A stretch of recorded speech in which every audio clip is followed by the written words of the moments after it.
Good morning, everyone. Active Aussie here, 9:40 a.m. Friday morning.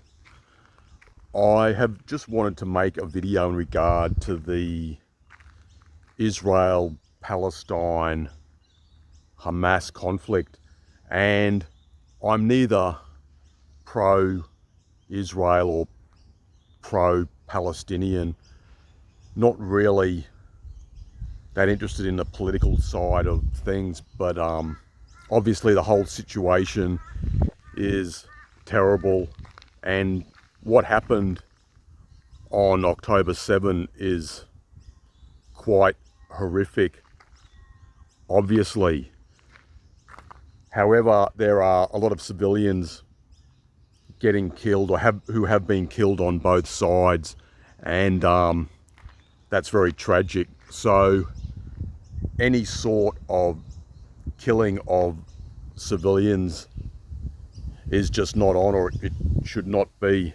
So I never condone any sort of rape, murder, torture of civilians. That's just horrible. It's just awful. But when I look at some of the comments under some videos, you have people saying, and I suspect this is younger people, like I said yesterday, these sort of atrocities have been going on for decades, like back in the 70s and 80s. Like I said yesterday, had Pol Pot, the Khmer Rouge, and Year Zero.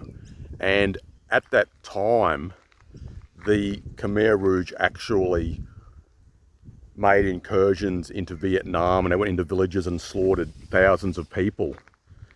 And that happened on numerous occasions, and that's why in 1978 the Vietnamese invaded Cambodia and ended up ousting Pol Pot's regime. So when you hear people say, "Oh, what happened on October 7, it hasn't happened before or hasn't happened for a long time," these sort of events have gone on in many places in Southeast Asia, in Africa, in South America, and you could think of many examples. But just back to the Israel-Palestine-Gaza situation, I just personally think it's going to go on for a long time, and possibly Lebanon could get further involved with Hezbollah, for example. I know that Hezbollah has about 150,000 missiles and is better equipped than Hamas and has the Iranian support. But I suppose whether it escalates or not is a bit of a matter of speculation. But if the number of civilians getting killed in Gaza just keeps on increasing, I think the tide might turn against Israel quite a lot, even more in the Arab world. So we just have to wait and see in regard to that. And I've also seen people making comments under various videos saying that there are large oil fields off the coast of Gaza out in the ocean. So maybe there are certain ulterior motives involved in all of this. I don't know. I'd never heard about that before, but apparently there are very big oil reserves off the coast.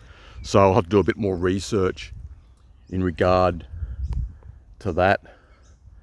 But the world's certainly in a bit of turmoil, and still have the situation with Russia and Ukraine, and possible China-Taiwan situation in the South China Sea. But at least here in Australia, we're a fair bit away from it all. Just got a scrub turkey coming over. I think this one seems to be quite young. It's a bit smaller than usual. And I don't know which is male or female, and you can tell by the tassels apparently, but I don't know much about them. And I don't know if this was left here by the council for the birds to get water. I don't know.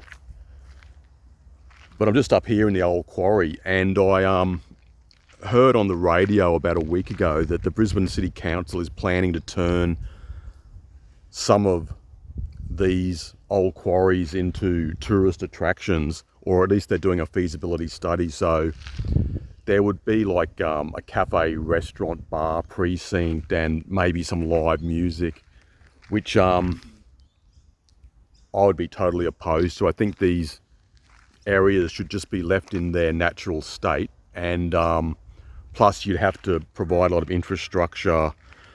There are all unsealed tracks around here. There are no sealed tracks in this area. Plus you have to have lighting, get the power up and running, water, sewage, that sort of thing. So it'd be quite a big infrastructure undertaking and would cost millions of dollars. And I know that because I worked in construction for quite a while. But it's just another example of how various levels of government just don't seem to have their priorities in order. Quite a bit of bird life around here today. There's a magpie or a pied currawong there, I think.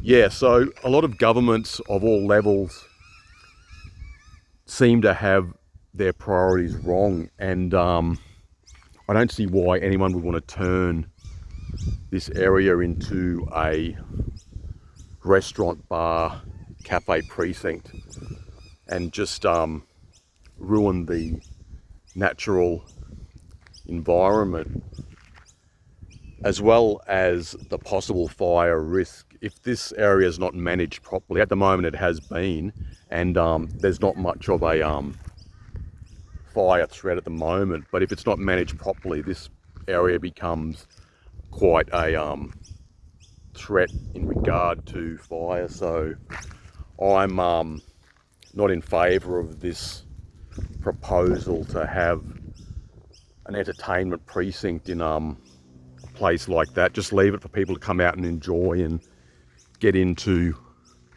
nature, the natural environment. Maybe some of you guys have areas like this near your own home that you can come out to, and it makes a big difference when you're in a busy sort of urban environment. Anyway guys, just wanted to throw a few ideas out there. It's a bit of a cloudy, overcast morning, but it's quite beautiful, not too hot, and I'm just enjoying the ambience out here. Anyway, that's all for now, and hopefully I can talk to you soon.